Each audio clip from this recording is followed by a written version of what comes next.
marzo, muy buenos días, bienvenidos a Contacto Directo, soy Samantha Mora, hoy los acompaño por Stephanie Espín. Revisemos quiénes son hoy nuestros invitados. Raúl Ledesma, ministro del Trabajo, sentencia de la Corte Constitucional sobre la Ley de Justicia Laboral dictada hace 3 años. La sentencia elimina el techo en la participación de utilidades para los trabajadores, restituye el 40% del aporte estatal al Fondo de Pensiones y restablece derechos de libertad sindical. ¿Cómo mejora esta sentencia el ambiente laboral? ¿Cuánto ha avanzado el diálogo sobre las nuevas modalidades de trabajos? Lo revisaremos. Además, nos acompañará Diego Borja, exministro coordinador de la política económica y expresidente del Banco Central. Economistas de todas las tendencias han aceptado la invitación del presidente para presentarle aportes al programa económico del gobierno. ¿Cómo cumplir las mismas metas establecidas en la Constitución modificando el modelo económico? Estabilidad fiscal y máximo nivel de producción y empleo. También estará Paco Moncayo, ex jefe del Comando Conjunto de las Fuerzas Armadas.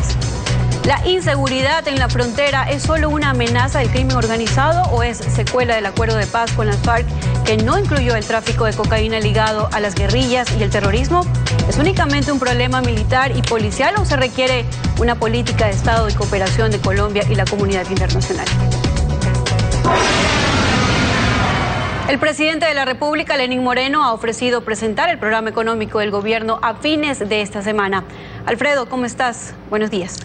Muy bien, Samantha. Buenos días a todos. En efecto, luego de 10 meses de gobierno, de haber anunciado un diálogo abierto a recibir las posiciones de todos los sectores de la economía a través de un consejo consultivo, productivo y tributario, de haber revelado que no recibió la mesa servida, sino plagada de endeudamiento, cuyo pago se lleva más ingresos del presupuesto que salud, educación y seguridad juntos, de haber dictado una ley urgente de recuperación económica que no aplicó las recomendaciones del diálogo y aumentó el impuesto a la renta de las empresas, de haberse endeudado en un semestre a mayor ritmo que su antecesor, de haber manejado la economía con el mismo equipo económico de su antecesor, se realizó la consulta popular que emitió un mandato ampliamente mayoritario de anticorrupción, paz, unidad y trabajo. La Asamblea designó ternas enviadas por el presidente un Consejo Transitorio de Participación Ciudadana, por primera vez en 10 años independiente del correísmo. Se derogó la ley de plusvalía, emblema del abuso de poder y la sobrecarga tributaria. Se renovó al equipo económico por uno contrario al continuismo del endeudamiento y el aumento de impuestos. La Auditoría de Contraloría a la Deuda Pública confirmó oficialmente que está roto el techo que imponen la Constitución y la ley al endeudamiento. Y afloró una nueva mayoría en la Asamblea que sustituyó a su presidente.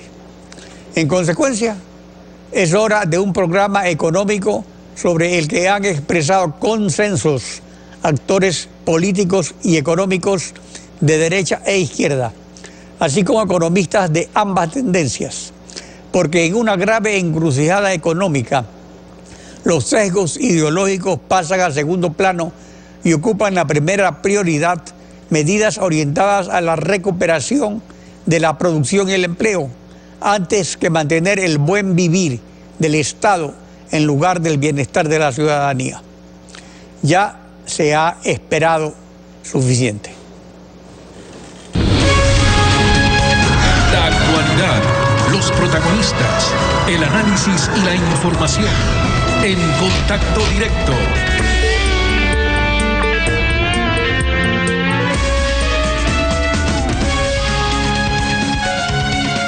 En el proceso de transición democrática de poner la casa en orden, la Corte Constitucional resolvió eliminar el techo a la participación de los trabajadores en las utilidades de las empresas y restituir el aporte anual del Estado del 40% al Fondo de Pensiones. Raúl Ledesma, de Centro Democrático, ministro del Trabajo. Buenos días, bienvenido a Contacto Directo. Buenos días, un saludo a todos los televidentes de este prestigioso programa. Respecto a la participación en las utilidades, tenemos que no hay efecto retroactivo. ¿Este dinero queda en poder del IES? A ver, importante destacar una cosa que es fundamental. Desde el primer día, el gobierno nacional, el presidente Lenín Moreno, el ministro de Estado, el ministro de Trabajo dijo claramente que estábamos a favor que se le devuelva no el 5% que era el reclamo de los grupos que estaban reclamándolo. Recordemos, ellos reclamaban apenas el 5% del 15%. Y el gobierno nacional, el presidente Moreno, en su última exposición que dio de manera clara y frontal, dijo que se le devuelva, ojalá, absolutamente todo. No como intervención a una función del Estado, como exhortación en base a un derecho constitucional de los trabajadores. Y felizmente, sin ningún tipo de intervención, así se logró. Se logró con el esfuerzo sobre todo de los trabajadores, con la presión de los trabajadores, no con insultos ni adjetivaciones, con la presión. Pero se logró el 15%, es decir, se logró la completa restitución del derecho. Por supuesto, no fue retroactivo, porque varias sentencias de corte, en términos generales, las sentencias de corte constitucional nunca guardan efecto retroactivo, casi nunca han guardado efecto retroactivo. Esta pues no es diferente, no tuvo efecto retroactivo. Significa que los valores, que entiendo más de 50 millones de dólares fue lo que se entregó en su momento de manera sí inconstitucional, pero se lo entregó en su momento, queda para el Fondo de Solidaridad Social, que nutre no solo el Fondo de Amas de Casa, sino también, entiendo, el Seguro Social Campesino. Eso queda en favor de gente que también necesita esos valores. Pero lo más importante es que después de más de 3 años de esta discusión, de esta polémica ante la Corte, ya se ha logrado restituir el derecho y nuestro apuro, y así hicimos varias exhortaciones desde el Ministerio de Trabajo en varias entrevistas, pidiéndole a los empresarios que estaban inmersos en esta dificultad, en esta polémica, en esta disputa, que no hicieran la distribución de utilidades hasta el 15 de abril, que en efecto tenían el plazo. Y de hecho así ha ocurrido. Entonces este año, para el ejercicio fiscal, para la distribución de utilidades del año 2017, del ejercicio fiscal del año 2017, no opera, así lo señaló la Corte en su sentencia, el techo de utilidades. De manera que este año, es decir, en esta distribución de utilidades, que quede absolutamente claro, hemos hecho un comunicado aclaratorio en nuestras páginas web, en nuestras redes sociales, etcétera, un comunicado aclaratorio que para la distribución de utilidades del año 2017, tal como lo señala la sentencia de la Corte, no opera el techo de utilidades, de manera que se va a entregar en su totalidad en beneficio. Es decir, que se aplicó solamente 2 años, no 3. Un año, entiendo que solo se aplicó 1 año. Recordemos que el año anterior hubo mediante acuerdo ministerial, que por cierto fue un acuerdo que también fue declarado inconstitucional en la Corte Constitucional. Imagínense lo que a mí me pedían, que hagamos otro acuerdo, cuando los 2 acuerdos que estaban impugnados en la Corte, los 2 acuerdos fueron declarados en sus artículos pertinentes inconstitucionales. Así que imagínense yo haber hecho otra inconstitucionalidad más, que eso es, por eso era la posición del Ministerio de Trabajo, es decir, nosotros mediante acuerdo no vamos a reformar ni a interpretar la Ley Orgánica de Defensa de Justicia Laboral, eso no lo vamos a hacer. Ahora, sobre la restitución del aporte anual del 40% al Fondo de Pensiones del IES, que es responsabilidad del Ministerio de Finanzas, pero que mejora el ambiente de las relaciones laborales a su cargo, ¿desde cuándo empezará a aplicarse? Bueno, está también establecido en la sentencia que tiene que establecerse en el presupuesto general del año 2018, tiene que incluirse eso en la forma y en las... 2018 o 2019. Para el 2019. En las formas y en los plazos de pago que el Estado, pues, de acuerdo a sus finanzas, de acuerdo a su fiscalidad, pueda generar. Pero de nuevo, la restitución del derecho, que es fundamental, se logró.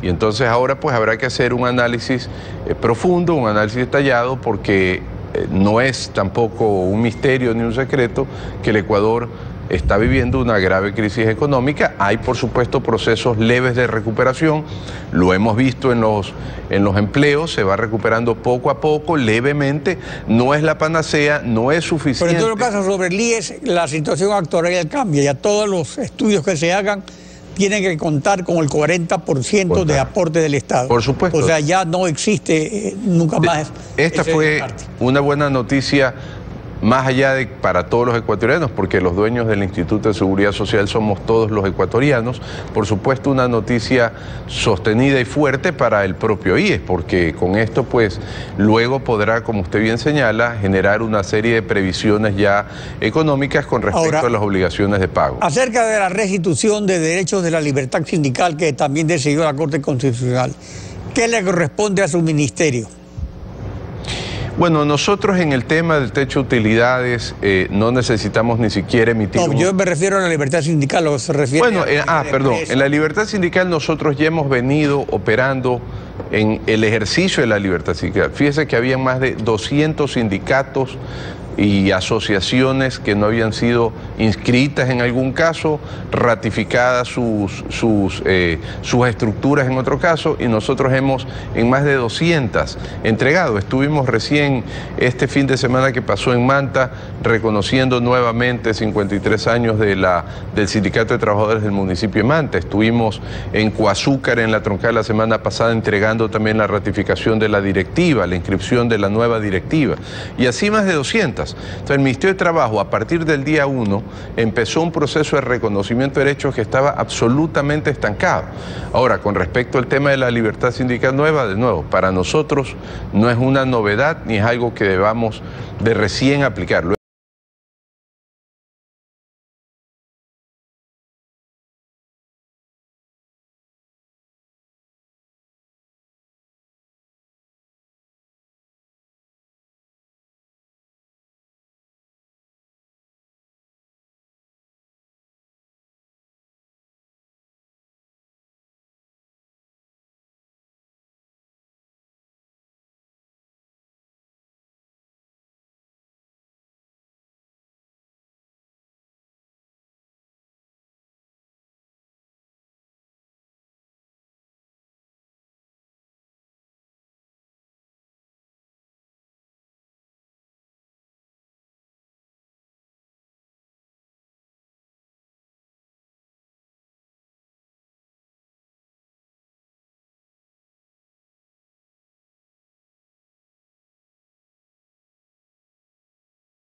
Economistas de todas las tendencias, aceptando la invitación del presidente de la República a presentar aportes, le han dirigido comunicaciones con ideas y sugerencias para un programa económico absolutamente necesario y ahora legalmente obligatorio. De Contraloría anunció haber confirmado que se ha roto el techo del endeudamiento. Diego Borja, expresidente del Banco Central y ex asambleísta constituyente, es uno de ellos. Buenos días, bienvenido a Contacto Directo. Buenos días, Alfredo. Un cordial saludo a todos los ecuatorianos que nos miran por este programa. Usted evoca los señalamientos formulados por el presidente Jaime Roldós hace 39 años como objetivos básicos del Plan Nacional de Desarrollo y propone dar un salto económico posible. O sea, hemos estado estancados 40 años. ¿Sigue siendo válido el enunciado de Roldós? Absolutamente. El desarrollo económico, la justicia social, la democracia, que se enunciaba como parte del programa de los 21 puntos programáticos de Jaime Roldós, siguen siendo una necesidad, siguen siendo parte de lo que los ecuatorianos queremos, y no porque las formulaciones sean eternas, sino porque los objetivos que se han enunciado desde el retorno democrático están a medias o están incumplidos en muchos sentidos, o en otros incluso se han violado cuando ya se han alcanzado avances, ¿no? Entonces, lo que estamos proponiéndole al presidente es un salto posible, así le hemos llamado, a un conjunto de acciones, de medidas, de políticas, porque después de la reunión del 2 de febrero al que el presidente nos invitó, la pregunta era ¿cómo hacerlo? Entonces hemos intentado en un documento de 31 páginas detallar algunos de los elementos fundamentales con miras a lograr tres cosas: estabilidad macroeconómica, competitividad y empleo y desarrollo social. Claro, tres desafíos básicos para un programa económico. Entonces, exactamente los mismos que están señalados en el artículo 283 de la Constitución. Eso también es importante. ¿Se puede lograrlos cambiando el modelo? O sea, una cosa es unos objetivos y otra cosa la forma de llegar a cumplir esos objetivos. Exactamente. Nosotros hemos enmarcado la reflexión en los mandatos constitucionales del 283 y el 284. Por ejemplo, estabilización entendida como el máximo nivel de producción y empleo, y no solamente como el equilibrio de las cuentas fiscales o de las cuentas monetarias. ¿Y por qué máximo nivel de producción y empleo? Porque el problema mayor que tienen los ecuatorianos es el empleo. El problema mayúsculo que tienen los ecuatorianos es que solo 4 de cada 10 ecuatorianos tienen un empleo adecuado. Entonces, la idea es cómo estabilizar cuentas fiscales, cómo lograr estabilidad macroeconómica, monetaria, pero atendiendo a los objetivos trascendentales de los ecuatorianos, de la ciudadanía, que es, como usted bien lo decía hace un momento, el bienestar. Ahora, en efecto, el artículo 284, numeral 7 de la Constitución, señala mantener la estabilidad económica entendida como el máximo nivel de producción y empleo sostenibles en el tiempo. No es un principio económico exclusivamente socialista, pero hay diferencias en la forma de hacerlo. En la actual coyuntura, estabilidad fiscal y generar producción y empleo, ¿es factible reduciendo la carga tributaria? ¿Cómo hacerlo? Son varias las medidas que se le proponen al presidente, le enuncio rápidamente algunas. Eliminar gasto superfluo. Nosotros decimos que eliminando una cantidad enorme de gasto innecesario se puede lograr un ahorro del 1.2% del PIB. Le estamos planteando al presidente recuperar los fondos de estabilización monetaria y contingencia, solamente manteniendo el cálculo del precio del barril del petróleo con el que se hizo el presupuesto, que era de 41.92, digamos casi $42, y utilizando el excedente sobre el precio que ya actualmente está vendiendo el Ecuador alrededor de los $50, este año solamente con la mitad de eso del segundo semestre podríamos tener 435 millones. Por ejemplo, mejorando el esquema tributario. Algunos tributos tienen que ser eliminados, otros tributos no son aportes y en cambio son carga para las empresas, como por ejemplo el adelanto impositivo, y entonces ese tipo de medidas contribuirán a estabilidad de las cuentas fiscales y a crecimiento económico, competitividad y empleo. Entonces usted tiene los dos elementos de la balanza, la estabilidad por un lado y el crecimiento y el empleo por otro lado. Por ejemplo, sobre el anticipo del impuesto a la renta, el problema es que se cambió el modo de calcularlo. O sea, es realmente un impuesto mínimo, es realmente un impuesto por trabajar en el Ecuador como un derecho de piso. ¿Usted cree que modificar el cálculo del anticipo y volverlo un verdadero anticipo le provocaría un daño al SRI o se mantendría en sus expectativas de rendimiento tributario para el SRI? Mire, al revisar los números, veíamos que el anticipo le aporta más o menos 435 millones. De los 10.000 millones que se logran por ingreso tributario. Entonces, es un aporte mínimo, pero el daño es en los costos empresariales. Hay empresas medianas, pequeñas sobre todo, que para cumplir con toda la cantidad de tasas, contribuciones, impuestos, tienen que incurrir en gastos de contratación de gente para que haga esos cálculos que no le aportan al giro del negocio de la empresa, que le generan un costo y una carga y que no están ayudando en competitividad. Entonces, son impuestos que cargan enormemente a las empresas, al productor, y no le aportan mayormente al Estado. Entonces es un daño doble. Estamos diciendo eliminar esa cantidad de contribuciones, tasas, impuestos que generan cálculos y costos de transacción para las empresas podría ser un alivio y las empresas podrían usar esos recursos para generar empleo, para mejorar tecnología, para buscar nuevos mercados, para hacer nuevos productos y eso genera competitividad. Por ejemplo, también otro impuesto que afecta solo a un sector es el impuesto sobre los activos en el exterior que afecta a los bancos. Y se ve a los bancos como que si fueran un conjunto de ricachones que se llevan la plata de los demás, pero realmente eso influye en el costo del dinero, que es muy importante porque del dinero depende de cómo se puede trabajar y es un costo realmente para el usuario. O sea, el banquero se lo pasa al cliente. Ese impuesto es uno de los que debería desaparecer. Así es, son esos y varios otros impuestos más que lo que digo hace un momento es una realidad. No contribuyen mayormente a los ingresos del Estado, pero sí cargan de una u otra manera o a la empresa o al consumidor, como en el impuesto que usted menciona. Ahora también hay otro tipo de medidas más allá de los impuestos, un tema básico, fundamental. Con los impuestos. Por ejemplo, hay unos que tienen más rendimiento, como el impuesto a la salida de divisas. ¿Su eliminación o reducción debería ser gradual o una medida de shock? No, yo creo que debería ser una eliminación gradual, porque hay un problema con el impuesto a la salida de divisas que se ha convertido en un importante impuesto contributivo. O sea, el Estado recauda alrededor de $1.000 millones, o recaudó en el año pasado, a través de ese impuesto. Entonces, disminuirlo de un solo tajo generaría un problema. Entonces, hay que balancear. Al tiempo que usted recorta gastos superfluos innecesarios, podría ir disminuyendo este impuesto. Este impuesto es importante de disminuirlo como una señal, sobre todo de confianza, a la gente que quiere invertir. Y no solo inversión extranjera, sino inversión nacional que no se ha dado en el país, que ha salido del país, porque no ha encontrado precisamente el mejor ambiente en el Ecuador. Ahora, sobre el IVA, que es el impuesto que más rinde, hay rumores, por supuesto, solo rumores, en el sentido que se aplicaría un IVA diferenciado, que eso no se ha hecho nunca en el Ecuador, sino que ha habido una tasa única para ricos y pobres.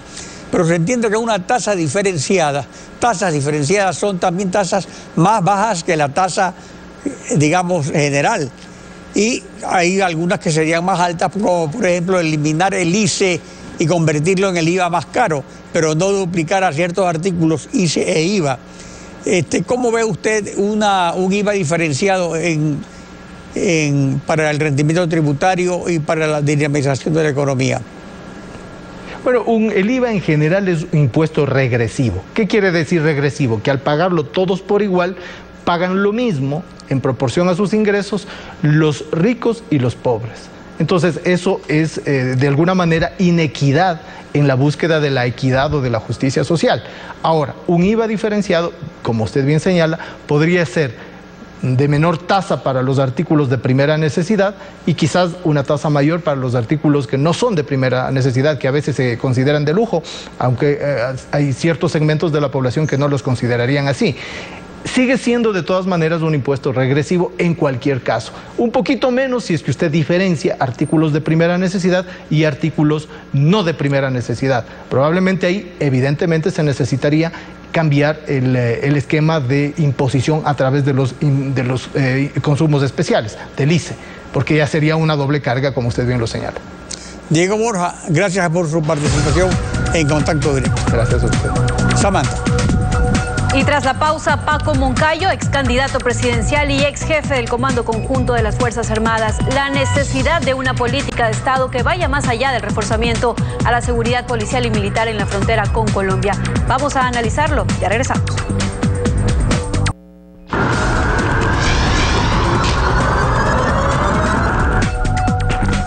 Se pretende proyectar la imagen de que la violencia terrorista en la frontera solo tiene que ver con los cárteles de la droga, cuando el problema de fondo es la profunda y larga relación de las FARC con el tráfico de cocaína, y que en el acuerdo de paz de La Habana no se incluyó a las fuerzas paramilitares de las FARC que operan con los cárteles de la droga.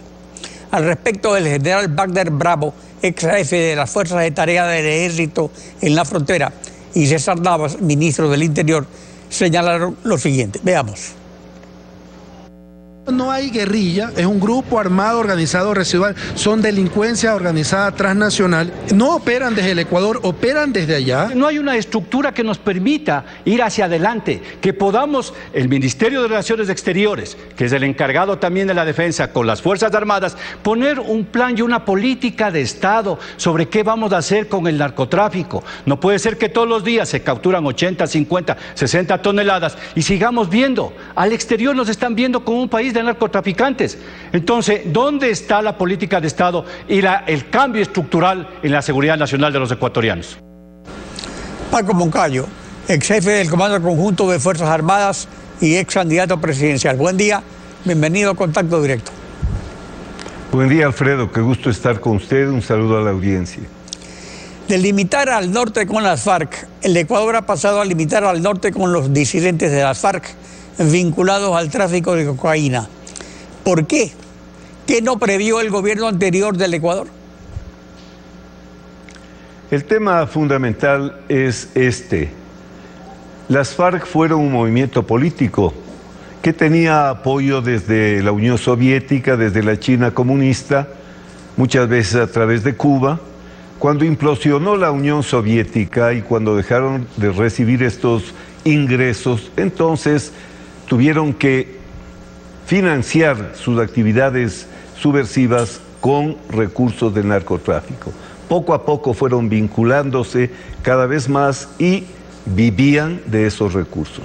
Ahora que se firmó la paz, según los propios datos de inteligencia, 1.200 elementos de la FARC no plegaron a la paz y están operando en la frontera con el Ecuador, ya directamente vinculados con los cárteles de México. Esta es la realidad, pero de esto venimos hablando hace más de 10 años. De esto se sabía muy bien en el gobierno anterior, tanto que hubo el informe de la CENAIN en el que avisaba lo que iba a pasar e inclusive hacía recomendaciones que eran obvias. Hay dos aspectos que analizar al respecto. La falta de presencia del Ecuador en el acuerdo de paz con las FARC y el debilitamiento de las Fuerzas Armadas. Ahora vamos al primero, acuerdo de paz. Como tercero damnificado, ¿debe el Ecuador ahora lograr de Colombia una cooperación que nunca exigió en las negociaciones del acuerdo de paz que excluyeron al narcotráfico del conflicto? A lo largo de la historia, Colombia no ha sido pues un vecino firme y amigo con el Ecuador. De esto tenemos mucho escrito en la historia. También en este caso, la queja permanente del Ecuador de que limitábamos al norte con las FARC, la falta de presencia del Estado colombiano en estos sectores, el evidente incremento del producto o de la cosecha de coca que ha superado largamente estándares anteriores, demuestran que Colombia no está protegiendo suficientemente su frontera. Debemos, por supuesto, entonces hacer valer estos gabinetes binacionales, todos los compromisos que se aceptan, se escriben, pero quedan en letra muerta. Es importantísima nuestra relación de seguridad con Colombia. Es importante que mantengamos un diálogo permanente, una coordinación total entre Fuerzas Armadas y Policía ecuatorianas y colombianas y también entre fiscales y elementos de la justicia de Ecuador y Colombia. Respecto a la cooperación de la comunidad internacional, El sistema de las preferencias arancelarios antidrogas se hizo como algo especial de DSGP, que es generalizado, precisamente para respaldar a los países que luchan contra la droga. Sería oportuno entonces en estos momentos que no tenemos acuerdo comercial con Estados Unidos, precisamente también incursionar en la cooperación americana, no solo en lo que se refiere a una eventual funcionamiento de nuevo de la base de Manta, sino respecto a lo que se tiene que ver muy de cerca con el ataque a la droga, que es el estímulo a la economía regular, no a la economía de la droga, que es una economía que corrompe a los pueblos. Mire, Alfredo, en este caso hay que entender que estas amenazas son transnacionales. A estas amenazas no se las puede combatir de las fronteras hacia adentro. Había una relación entre el Ecuador y los países latinoamericanos con los de Estados Unidos, partiendo de que allá está el consumo. En esa época al menos allá estaba el consumo. Hoy lastimosamente los países latinoamericanos también son productores, también venden la droga, pero también consumen. Entonces habían alianzas para trabajar conjuntamente Estados Unidos con el Ecuador para combatir este mal gravísimo, esta amenaza terrible que es la droga.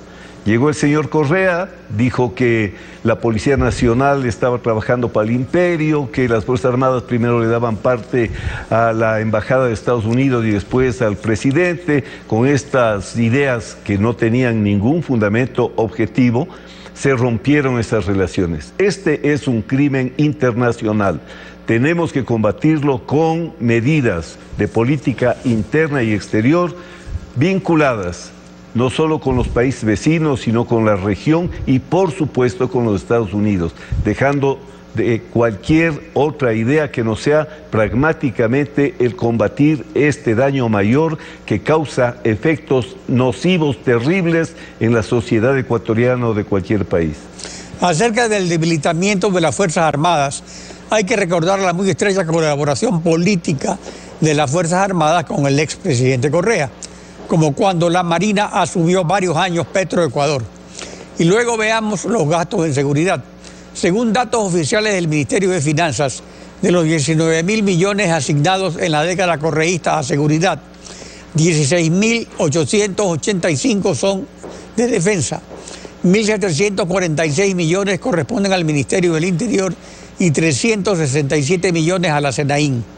O sea que de asignar a defensa 853 millones en el 2007 se pasó a 1.535 millones anuales en el 2017. ¿Es eso debilitamiento o dónde estuvo el debilitamiento? Mire, esas cifras son cuestionables porque cuando hablan del Ministerio del Interior no veo las cifras de sueldos, de salarios de la Policía Nacional, mientras que cuando hablan de defensa incorporan todo. Ahora, el tema no es solamente de la cantidad del gasto, hay que ver cuál es la relación entre el gasto corriente y el gasto de inversión en equipamiento. Además de eso, hay un elemento fundamental. Se trata de que las Fuerzas Armadas ecuatorianas, la Policía ecuatoriana, necesitan actualizar su doctrina. Hay que leer la doctrina de la OTAN, leer la doctrina de países como Francia, como España, entender que no solamente se trata de cuánto vamos a gastar, sino de cómo lo vamos a hacer. Estas son y también la calidad del gasto, diferentes, porque se invirtió en radares, en helicópteros y fue un fracaso. Claro, además de eso, mire usted, una inversión que no se hizo bien, que además no fue suficientemente supervigilada. Recuerde usted que cuando se planteó a la Comisión de Fiscalización de la Asamblea el tema de los helicópteros DRUP, archivaron, no pasó nada, después se cayeron otros 2 helicópteros DRUP, lo que implica que no ha habido un control, no ha habido una política de Estado. Esto es esencial, Alfredo, no ha habido una política de Estado. O sea, no asignar la solución del problema solo al aspecto militar y policial, sino incluir todo el aspecto. Mire, la política debe ser de Estado, debe estar más allá de los partidos. En Uruguay, por ejemplo, la Ley de Defensa Nacional se aprobó con la unanimidad de los votos. Todos los partidos, todas las tendencias, estos son temas de Estado. Lastimosamente no hemos tenido una política consistente de Estado en seguridad y defensa. Se desarmó el sistema anterior, no se ha montado un sistema mejor o por lo menos un sistema que esté funcionando. Hemos tenido como 3 políticas de seguridad y defensa en el Ministerio de Defensa. Cada ministro ha puesto su propia política. Y mire usted que era el mismo gobierno. Estas políticas son de largo plazo, de mediano y largo plazo, son permanentes, son del Estado, no son del gobierno. Y en ese sentido es que hay que comenzar a trabajar. Paco Moncayo es jefe del Comando Conjunto de Fuerzas Armadas y es candidato presidencial. Gracias por participar en Contacto Directo. Gracias, Alfredo. Samantha. Así finalizamos Contacto Directo. Alfredo, contigo hasta mañana. Mañana continuamos rayando la desinformación en Contacto Directo.